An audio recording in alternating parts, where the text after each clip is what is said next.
प्रिय विद्यार्थियों, Sarvodaya public school की ऑनलाइन कक्षा में आपका स्वागत है। देखिए 11वीं आर्ट्स में अपन कल संरचना और भूआकृति विज्ञान के बारे में पढ़ रहे थे, जो अपना दूसरा पाठ है। देखिए संरचना में अपन ने पढ़ा था कि जो भारत की मुख्य भूमि है उसमें देखें तो मिट्टी, चट्टान अलग अलग काल की, अलग अलग काल में क्या उसका निर्माण हुआ है। तो जो भारत की मुख्य भूमि की संरचना है उसमें क्या पाई जाती है, विभिन्नताएँ या जो भिन्नताएँ वो पाई जाती हैं, क्योंकि अलग अलग काल हुए, अलग अलग विवर्तनिक जो हलचल हुई। और उसमें देखें तो मिट्टी आदि का जो निर्माण हुआ, संगठन हुआ, जो चट्टानें बनी, उसके संरचना, स्वरूप, गठन, उसमें क्या पाया जाता है, अंतर पाया जाता है।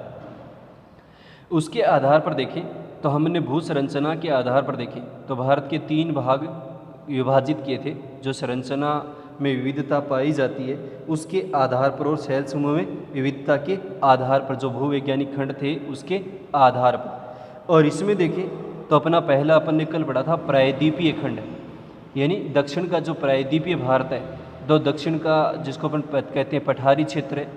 और पठारी क्षेत्र का अपन ने विस्तार पढ़ा था कि गुजरात के कच्छ से लेकर राजस्थान में अरावली के पश्चिम से लेकर जो राजमहल की पहाड़ियाँ, छोटा नागपुर या झारखंड का जो पठारी क्षेत्र है वहाँ तक क्या उस प्रायद्वीपीय पठार का भाग है। और इसका अपन ने अलग अलग क्षेत्र पढ़े थे कि ये पठार है, अलग अलग जो कायंत्रित और ग्रेनाइट जो प्राचीन नाइस चट्टानें थी उससे क्या हुआ है, अलग हुआ है। तो ये अपन ने कल पढ़ा था। उसके बाद दूसरा दो देखें, आज अपना दूसरा खंड हिमालय और इसके अलावा अन्य अतिरिक्त प्रायद्वीपीय पर्वतमालाएं, यानी मुख्य तो हिमालय और इसके अलावा अन्य जो अतिरिक्त प्रायद्वीपीय पर्वतमालाएं हैं। यानी हिमालय के अलावा और कौन सी पर्वतमालाएं हैं जो प्रायद्वीपीय पठार से अलग हैं। देखिए कठोर एवं स्थिर प्रायद्वीपीय खंड के विपरीत हिमालय और अतिरिक्त प्रायद्वीपीय पर्वतमालाओं की भूवैज्ञानिक संरचना तृण, दर्बुल और लचीली है। यानी एक तो कठोर है और स्थिर जो प्रायद्वीपीय खंड अपन ने पढ़ा, क्योंकि वो कठोर है, बिल्कुल स्थिर है, स्थिर भाग है, यानी उसमें देखें तो ज़्यादा जो भूवैज्ञानिक हलचलें हुई हैं या जो प्लेट विवर्तनिक हलचलें हुई उसका उस पर ज़्यादा कोई प्रभाव नहीं है। इसके अलावा देखें तो हिमालय और जो प्रायद्वीपीय पर्वतमालाएं, यानी हिमालय देखें या इसके अलावा जो प्रायद्वीपीय पठार में कुछ पर्वत श्रृंखलाएं हैं उनकी जो भूवैज्ञानिक संरचना देखें, यानी उनका जो भूवैज्ञानिक ढंग देखें या संरचना देखें, जो इनका निर्माण हुआ है वो तृण यानी कमज़ोर है, पतली भी कह सकते हैं, दुर्बल का मतलब कमज़ोर होता है, और लचीली है, यानी इनमें क्या होता रहता है, अलग अलग जो स्थिर नहीं है, कहने का मतलब जो भूवैज्ञानिक संरचना होंगी, अलग प्लेट विवर्तनिक हलचल होंगी, तो इसमें क्या होता रहता है, परिवर्तन होता रहता है, यानी इसको एक स्थिर भाग नहीं कह सकते अपन। ये पर्वत वर्तमान समय में भी बहिर्जनिक तथा अंतर्जनित बलों की क्रियाओं से क्या है, प्रभावित है।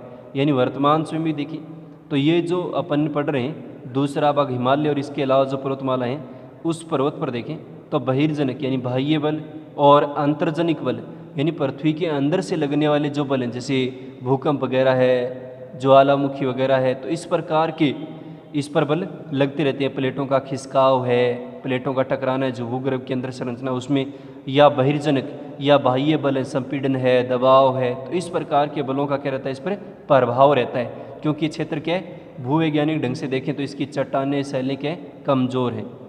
इसके परिणाम स्वरूप देखें तो इनमें वलन, भ्रंश और छेप बनते हैं। इसके परिणाम स्वरूप ही देखें तो इस भाग में वलन का मतलब मोड़ पड़ जाना चट्टानों में, यानी दबाव के फलस्वरूप देखें, संपीड़न के फलस्वरूप देखें तो नया शब्द है। वलन का मतलब होता है मोड़ पड़ जाना, यानी चट्टानों का मुड़ जाना। भ्रंश का मतलब होता है अलग हो जाना, दरार पड़ जाना, एक बीच में क्या बन जाना, खाली स्थान बन जाना, रिफ्ट घाटी जिसको कहते हैं अपन। और छेप का मतलब होता है कि स्थलाकृति बन जाती, कटाव या जैसे दरार पड़ेगी घाटियों में तो उस आकृति को थ्रस्ट कहते हैं अपन अंग्रेजी में, यानी छेप। तो इस प्रकार की क्या बनती हैं, आकृतियाँ यहाँ पर बनती हैं। इन पर्वतों की उत्पत्ति विवर्तनिक हलचलों से जुड़ी है। और भूवैज्ञानिक काल में देखें तो वैज्ञानिक ऐसा मानते हैं कि जो हिमालय और इसके अलावा जो पर्वतमालाएं हैं, तो इन पर्वतों की जो उत्पत्ति हुई है वो किससे हुई है, विवर्तनिक हलचलों से हुई है। विवर्तनिक का मतलब प्लेटों में गति होना, प्लेटों में संचरण होना, उसको अपन कह सकते हैं। यानी भूगर्भ के नीचे जो प्लेटें पाई जाती हैं, हम पढ़ेंगे कि भौतिक भूगोल में, तो वो प्लेटें स्थिर नहीं है, या तो खिसकती हैं आगे पीछे या एक दूसरे से टकरा रही हैं, विपरीत दिशा में जा रही हैं। तेज़ बहाव वाली नदियों से अपर्द्वितीय पर्वत अभी युवावस्था में है, यानी बहाव देखें तो इस क्षेत्र में नदियों का तेज है। तो अभी भी देखें तो ये पर्वत अभी युवावस्था में, यानी तेज नदियाँ बह रही हैं। तो इन पर्वतों पर कटाव होता रहता है, यानी ज़्यादा समय नहीं हुआ इन पर्वतों के निर्माण को, यानी बहुत लंबा समय नहीं हुआ। तो ये इन नदियों पर जो प्रभाव है वो क्या होता है, इस पर दिखाई देता है। यहाँ देखिए तो गोरज, गोरज एक तेज, जैसे कहें तो चौड़ी पार्श्व, यानी जिसके किनारे चौड़े और अत्यधिक, उस प्रकार की आकृति बनती है पहाड़ी क्षेत्रों में, पर्वतीय क्षेत्रों में जहाँ से नदियाँ निकलती हैं। वी आकार की घाटी, वी आकार जैसे अंग्रेजी का वी होता है, इस प्रकार की घाटियाँ वहाँ बनती हैं, यानी तेज़ कटाव होगा तो नदियाँ पहाड़ी क्षेत्रों में क्या करती हैं, बहुत अधिक कटाव करती हैं।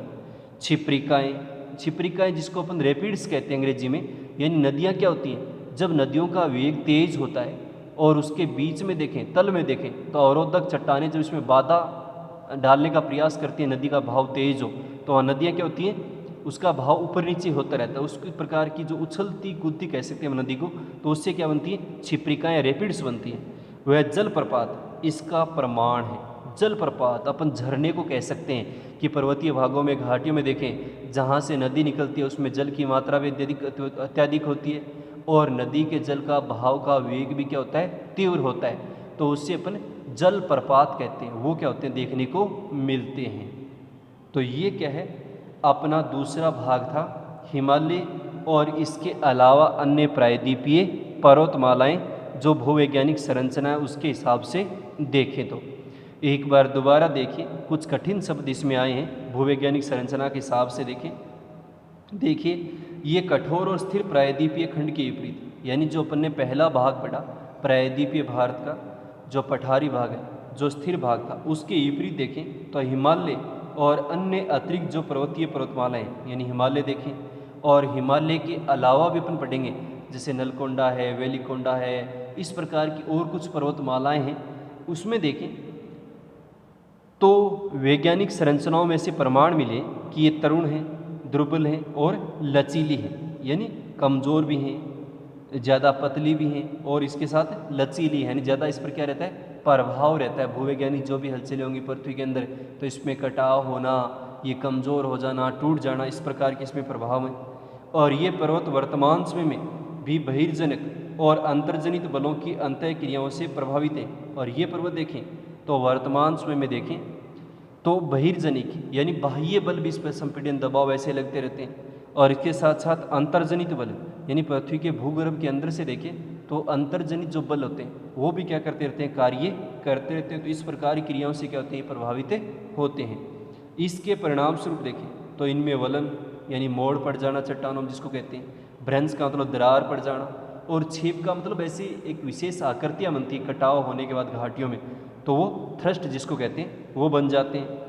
और इन पर्वतों के देखें तो उत्पत्ति विवर्तनिक हलचलों से जुड़ी है, यानी भूवैज्ञानिक काल में देखें तो वैज्ञानिकों ने अध्ययन किया है कि इन जो पर्वत थे उनकी उत्पत्ति यानी इनका जो निर्माण व उत्पत्ति हुई वो विवर्तनिक हलचलें, यानी प्लेटों में हलचल होना, प्लेटों में गति होना, या तो प्लेटें जो भूगर्भ के अंदर पाई जाती हैं वो टकराई, या फिर क्या हुई एक दूसरे से विपरीत दिशा में गई, तो ये पर्वत क्या हो गए, भूमि के ऊपर भाग में उठकर इनका निर्माण हो गया।